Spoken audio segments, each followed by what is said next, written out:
Welcome to Eklavya स्नातक and मेरा नाम है सचिन और आज की इस वीडियो में मैं आप सभी को बीए प्रोग्राम सेमेस्टर 1 से जो आपका पोल साइंस मेजर सब्जेक्ट है पब्लिक एडमिनिस्ट्रेशन इन इंडिया, इसको हिंदी मीडियम में इसके जो इंपॉर्टेंट क्वेश्चन आंसर्स हैं वो आपको करवाने वाला हूं आपके एग्जाम्स के लिए। और डीयू, एसओएल और एनसीवेब सभी स्टूडेंट्स के लिए वीडियो हेल्पफुल है क्योंकि सिलेबस सभी का सेम है। फ्री पीडीएफ भी आपको प्रोवाइड करवा दी जाएगी और मोस्टली यही क्वेश्चन आपके पेपर में आते हैं।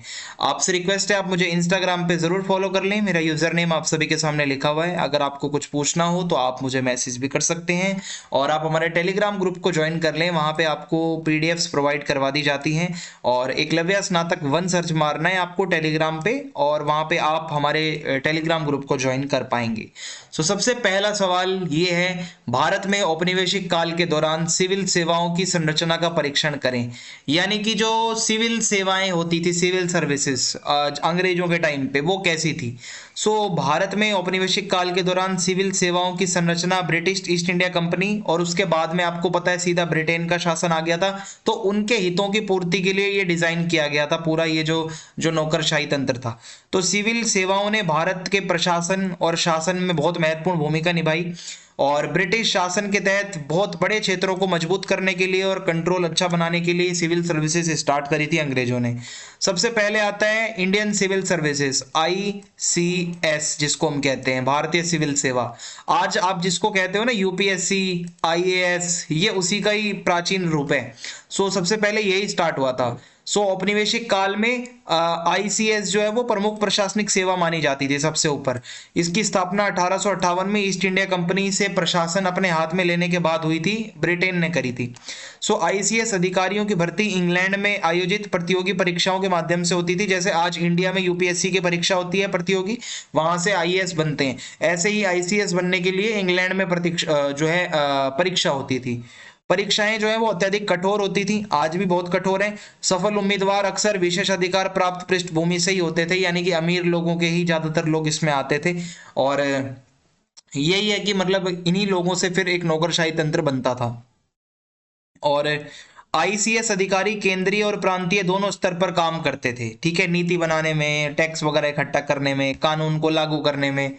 केंद्रीय और प्रांतीय सेवाएं, आईसीएस के अलावा अंग्रेजों ने शासन के और अच्छे से मतलब वो उसको शासन अच्छे से चलाने के लिए कुछ केंद्रीय और प्रांतीय सेवाएं भी शुरू कर रखी थी।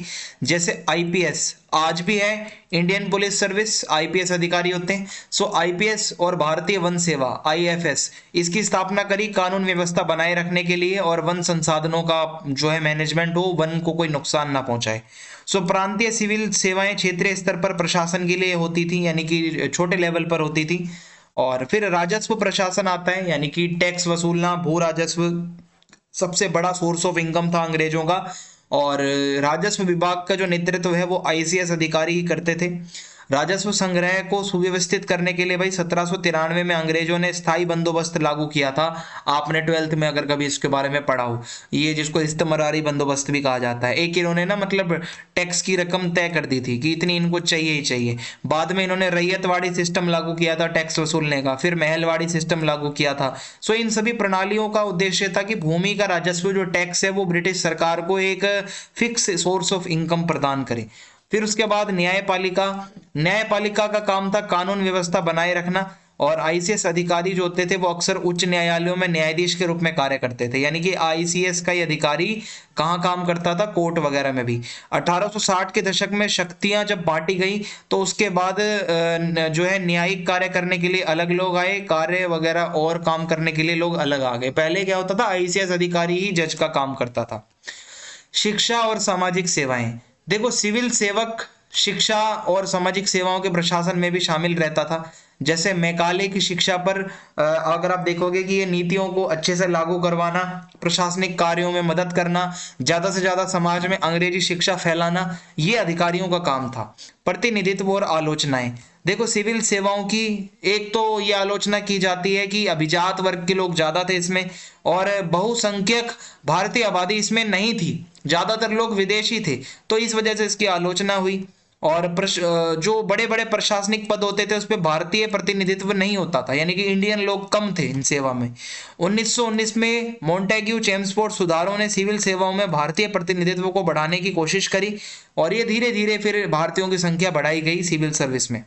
फिर कुल मिलाकर भारत में औपनिवेशिक काल के दौरान सिविल सेवाओं का जो ये पूरा स्ट्रक्चर तैयार किया गया, ये ब्रिटिश प्रशासन को उनके जो साम्राज्यवादी लक्ष्य थे और जो उनका एक जो नियंत्रण करना चाहते थे, वो टैक्स वसूलना चाहते थे, उनकी शिक्षा फैलाना, प्रशासन चलाना, इसलिए उन्होंने ये सिविल सर्विसेज स्टार्ट करी थी। भारत में सार्वजनिक कर्मियों या सिविल सेवाओं की नियुक्ति और प्रशिक्षण प्रक्रिया की जांच करो। आज की डेट में भारत में अगर आपको सिविल सर्वेंट बनना है, आपको सिविल सर्विसेज में जाना है, तो आपको क्या करना पड़ता है? तो भर्ती के लिए और क्या होता है, और मतलब आपको एक एग्जाम देना होता है। मैं आपको आगे अच्छे से बताता हूँ। सिविल सेवा की परीक्षा होती है जिसको CSE कहा जाता है। सो ये परीक्षा UPSC द्वारा आयोजित करी जाती है। विश्व स्तर पर सबसे कठिन परीक्षा इसको माना जाता है। इसमें 3 चरण होते हैं, एक तो प्रीलिम्स होते हैं, फिर मेंस होते हैं, फिर लास्ट में इंटरव्यू होता है। परीक्षा के अंदर GS भी होता है, कुछ ऑप्शनल सब्जेक्ट्स भी होते हैं, ऐसे पेपर भी होता है, और इससे उम्मीदवारों का पता चलता है। प्रीलिम्स जो होता है, प्रारंभिक परीक्षा, ये MCQ बेस्ड होती है और इसके अंदर यही होता है कि भाई आपकी GK की नॉलेज, आपकी योग्यता वगैरह इसमें देखी जाती है। मुख्य परीक्षा एक लिखित परीक्षा होती है जो विभिन्न विषयों के अंदर ली जाती है और आपकी गहराई पता चलती है, नॉलेज कितनी है आपको। 9 पेपर शामिल होते हैं इसमें, जिनमें से 7 को रैंकिंग उद्देश्यों के लिए माना जाता है, 7 की आपकी मेरिट बनती है। जो है आगे आता है फिर पर्सनैलिटी टेस्ट आपका, जिसको इंटरव्यू भी कहते हैं। सो मुख्य परीक्षा पास कर लेने के बाद में आपको साक्षात्कार के लिए बुलाया जाता है, यानी कि इंटरव्यू के लिए पैनल बैठा होता है। उम्मीदवार का पूरा व्यक्तित्व देखा जाता है, पर्सनैलिटी, आपकी कम्युनिकेशन स्किल्स, आपकी नॉलेज। फिर आपको ट्रेनिंग के लिए भेजा जाता है। अगर आप सेलेक्ट हो जाते हैं तो उम्मीदवारों को मसूरी के अंदर लबासना नाम की जगह है, लाल बहादुर शास्त्री राष्ट्रीय प्रशासन अकेडमी, ठीक है, लबासना, वहां पे ट्रेनिंग के लिए भेजा जाता है और वहां पे कुछ जिम्मेदारियां कैसे संभाली जाती हैं, क्या स्किल्स चाहिए होती हैं, वो सब सिखाया जाता है और इसमें लोक प्रशासन, कानून और ये सब चीजें भी बताई जाती हैं। फिर एक फाउंडेशन कोर्स होता है। विशेष ट्रेनिंग की ओर बढ़ने से पहले अधिकारियों को लबासना के अंदर ही एक फाउंडेशन कोर्स करवाया जाता है। ये पाठ्यक्रम संवैधानिक, कानूनी और नैतिक ढांचे की मजबूत समझ, यानी कि एक ऐसा सिलेबस इसमें करवाया जाता है। आपको संविधान की नॉलेज होनी चाहिए, कानून की, और साथ में कुछ नैतिक आपको डिसीजन लेने पड़ सकते हैं, सो वो भी आपको पता होना चाहिए। विशिष्ट परीक्षण होता है। फाउंडेशन कोर्स खत्म होने के बाद अधिकारी अपनी आवंटित जो भी सेवा उनको मिलती है, IAS हो, IPS हो, IFS हो, उसके आधार पर अलग अलग अकेडमियों में उनको भेजा जाता है। उदाहरण के लिए अगर जो IAS बनता है तो उसको लबासना में भेजा जाता है, जो IPS बनता है उसको सरदार वल्लभ भाई पटेल राष्ट्रीय पुलिस अकेडमी भेजा जाता है। सो ये व्यापक प्रक्रिया है। जो लोग इसको पूरा करते हैं वो एकेडमिक रूप से भी बहुत कुशल होते हैं, बल्कि बहुत ज़्यादा उनको नॉलेज भी होती है। सो ऐसे व्यक्तियों को तैयार करने पर जोर दिया जा रहा है जो भारत जैसे बड़े देश को अच्छे से संभाल सके, नॉलेज उसके अंदर अच्छी हो। अगला सवाल, 73वें संविधान संशोधन के विशेष संदर्भ में पंचायती राज की विशेषताओं का वर्णन करो। 1992 में 73वां संशोधन पारित किया गया था। भारत के ग्रामीण क्षेत्र से रिलेटेड है ये, कि वहां पर स्थानीय शासन कैसा होना चाहिए। तो सबसे पहले ये त्रिस्तरीय ढांचा बताता है, जिसमें सबसे पहले यहाँ पे ये बताया जाता है गांव होता है, फिर उसके बाद ब्लॉक होता है और फिर जिला स्तर होता है, यानी कि जिला, ब्लॉक और गांव, 3 स्तर पर जो है शासन किया जाएगा। और इसके अलावा मैं आपको बताऊं सभी का अपना अपना काम होता है। सीटों का आरक्षण दिया जाता है। इस संशोधन के द्वारा पंचायती राज संस्थानों में SC ST महिलाओं के लिए सीटों को आरक्षित किया गया है और ये इसीलिए किया गया था कि समानता को बढ़ावा दिया जा सके। प्रत्यक्ष चुनाव होते हैं इसमें, सरपंच का चुनाव जो होता है, ग्राम प्रधान का, और जो पंचायती राज संस्थाओं के सदस्यों का चुनाव है, नियमित चुनाव के माध्यम से ही लोगों द्वारा सीधे चुने जाते हैं, लोग वोट डालते हैं, लोकतांत्रिक प्रक्रिया होती है। और कार्य और शक्तियों की बात करें तो भाई पंचायती राज संस्थाओं को स्थानीय जो उनका एरिया है उसका विकास करना, योजनाएं बनाना, योजनाओं का कार्यान्वयन करना और शिक्षा, स्वास्थ्य, कृषि पर ध्यान देना, ये इनसे उम्मीद की जाती है कि काम करते हैं।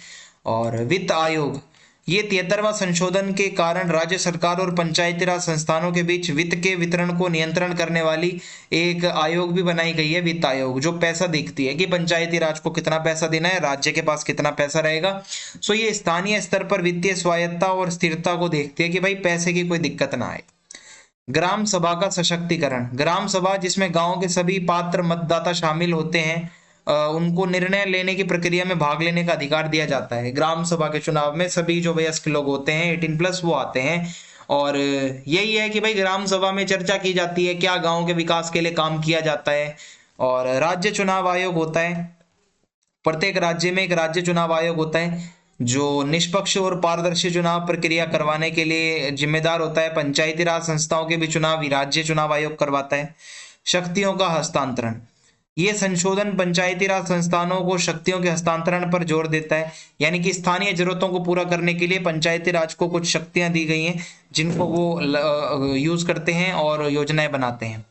73वें संवैधानिक संशोधन का उद्देश्य यही है कि भाई जमीनी स्तर पर जाकर लोकतंत्र को मजबूत किया जाए, सामाजिक न्याय को बढ़ावा मिले, लोग निर्णय लेने की प्रक्रिया में शामिल हों और गांव के गांव तक भी विकास पहुंचे।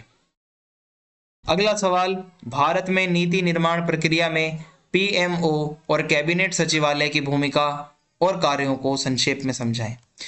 पीएमओ प्रधानमंत्री के लिए केंद्रीय एक सेंट्रल केंद्र होता है जो नीति निर्माण और बहुत सारे काम करता है।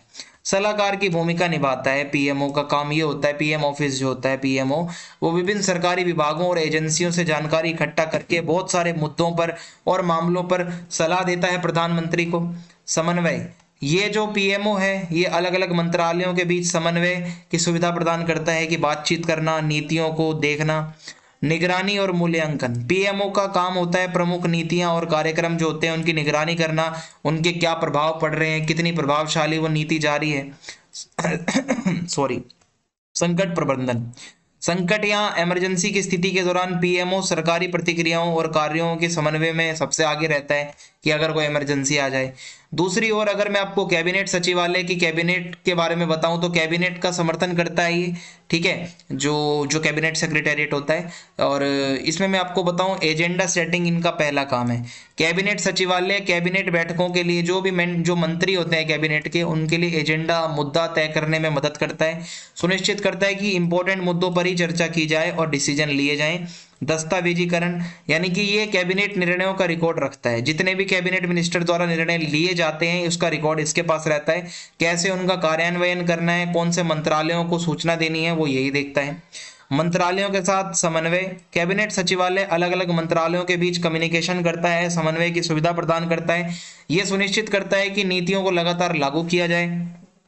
और नीति विश्लेषण, यानी कि ये मंत्रिमंडल जितने भी मंत्री होते हैं उनको सूचित निर्णय लेने में सहायता करने के लिए विश्लेषण और अनुसंधान करता है, यानी कि कोई भी अगर निर्णय लेना है तो उसमें कैसे सही से ये उसको एनालाइज करता है और फिर मंत्रियों को बताता है। तो संक्षेप में पीएमओ जो है वो समग्र पूरे देश के शासन और निर्णय लेने और नीति कार्यान्वयन में प्रधानमंत्री का समर्थन करता है, जबकि कैबिनेट सचिवालय जो होता है वो कैबिनेट मंत्रियों के कामकाज को मतलब ज्यादा देखता है ताकि एक प्रभावी सही अच्छे से कम्युनिकेशन हो सके और नीतियों को अच्छे से लागू किया जा सके। भारत में बजट निर्माण की प्रक्रिया में वित्त मंत्रालय की भूमिका का परीक्षण करें। तो जब बजट बनता है तो वित्त मंत्रालय का क्या काम होता है? वित्त मंत्रालय का काम यह है कि राजकोषीय नीति का निर्माण करना, यानी कि वित्त मंत्रालय राजकोषीय नीति तैयार करता है जो सरकार की राजस्व और व्यय योजनाओं की रूपरेखा तैयार करती है कि सरकार को टैक्स कितना मिल रहा है, सरकार का खर्चा कितना है, और ये नीति बजट के लिए दिशा तय करती है कि फिर उसके अकॉर्डिंग हम बजट बनाएं, है ना। और फिर है राजस्व और व्यय का अनुमान कि कितना मंत्रालय ये देखता है कि मंत्रालय अपने विभिन्न विभागों के माध्यम से आने वाले वर्ष के लिए सरकार का कितना राजस्व मिलने वाला है, कितना खर्चा होने वाला है, इसका अनुमान लगाता है और सारी चीजें देख के और उसके बाद ये सबके सामने बताता है एस्टिमेट। बजट की तैयारी ये करता है। राजकोषीय नीति और राजस्व व्यय अनुमान के आधार पर वित्त मंत्रालय बताता है कि एक साल का बजट कैसे तैयार करना है, किस डिपार्टमेंट को कितने % बजट देना है। इसमें सरकार की प्राथमिकताएं दिखती हैं हमें कि सरकार किस चीज पर ज्यादा बजट लगा रही है। ओके, अलग अलग विभागों को पैसा बांटा जाता है। फिर आता है बजट प्रस्तुत करना। वित्त मंत्री, फाइनेंस मिनिस्टर संसद के अंदर बजट पेश करता है लोकसभा में। बजट भाषण सरकार की सारी योजनाएं बताता है, वित्त से जुड़ी हुई, और नीतियां सारी बताई जाती हैं। सरकारी खर्च के लिए संसदीय मंजूरी प्राप्त करने की दिशा में यह महत्वपूर्ण कदम होता है। फिर है संसदीय अनुमोदन, यानी कि बजट की संसद में जांच और बहस होती है। जो बजट पेश किया जाता है उस पर पूरी डिबेट होती है, जहां सदस्य बदलाव और संशोधन का प्रस्ताव भी ला सकते हैं अगर बजट में कुछ बदलाव चाहिए उन्हें। सो वित्त मंत्रालय इन चर्चाओं में भाग लेता है, और जो भी सदस्य है पार्लियामेंट का चाहता है कि भाई इसमें कोई बदलाव हो तो उस पर सोच विचार करता है। कार्यान्वयन और निगरानी, बजट को संसदीय मंजूरी मिलने के बाद में वित्त मंत्रालय इसको इम्प्लीमेंट करने के लिए आगे बढ़ता है, और राजस्व संग्रह यानी कि जो टैक्स मिलता है और जो व्यय है उसकी निगरानी करता है फाइनेंस मिनिस्ट्री, और ये सुनिश्चित करता है कि सरकारी एजेंसियां सही से धन को आवंटित करें। मध्य वर्ष समीक्षा, वित्त मंत्रालय बजट के बाद में क्या करता है, साल के बीच में देखता है कि क्या आर्थिक स्थितियों में कुछ बदलाव आया है, टैक्स वगैरह में कितना बदलाव आया है। एक बारी दोबारा से वो क्रॉस चेक करता है कि भाई सही से जो हमने बजट बनाया है वो सही चल रहा है कि नहीं।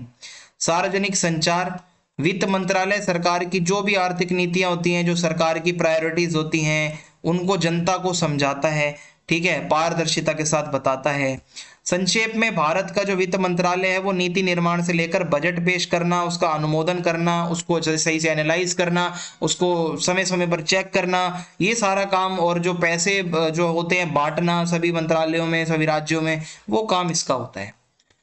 अगला प्रश्न है, ई गवर्नेंस नागरिकों और प्रशासन के बीच इंटरफेस को कैसे सुविधाजनक बनाता है, उदाहरण सहित स्पष्ट करो। या ई गवर्नेंस लिखा हुआ दिख गया आपको प्रश्न में तो समझ जाना, यही आंसर लिखना है।